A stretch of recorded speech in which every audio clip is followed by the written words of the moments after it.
एक दिन गौतम बुद्ध अपने शिष्यों के साथ एकदम शांत बैठे हुए थे। उन्हें इस प्रकार बैठे हुए देख शिष्य चिंतित हुए कि कहीं वह अस्वस्थ तो नहीं है।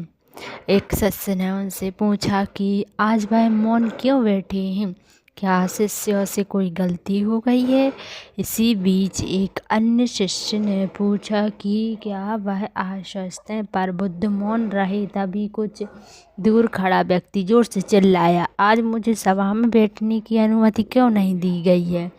बुद्ध आंखें बंद करके ध्यान मग्न हो गए। वह व्यक्ति फिर से चिल्लाया, मुझे प्रवेश की अनुमति क्यों नहीं मिली।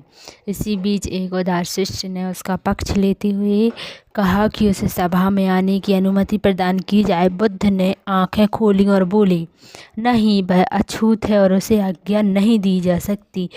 यह सुनकर शिष्यों को बड़ा आश्चर्य हुआ। बुद्ध उनके मन का भाव समझ गए और बोले, हाँ, वह अछूत है। इस पर कई शिष्य बोले, हमारे आश्रम में जात पात का कोई भेद नहीं, फिर भी वह अछूत कैसे हो गया। तब बुद्ध ने समझाया, आज वह क्रोधित होकर आया है। क्रोध से जीवन की एकाग्रता भंग होती है। क्रोधी व्यक्ति प्रायः मानसिक हिंसा कर बैठता है।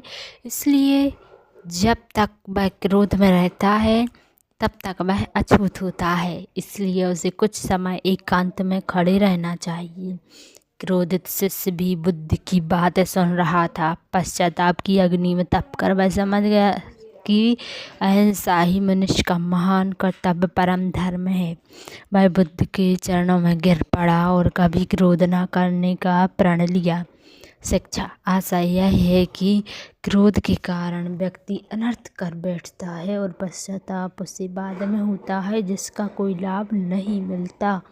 इसलिए हमें क्रोध नहीं करना चाहिए। असल मायने में क्रोधित व्यक्ति अछूत हो जाता है और उसे अकेला छोड़ देना चाहिए। क्रोध करने से तन मन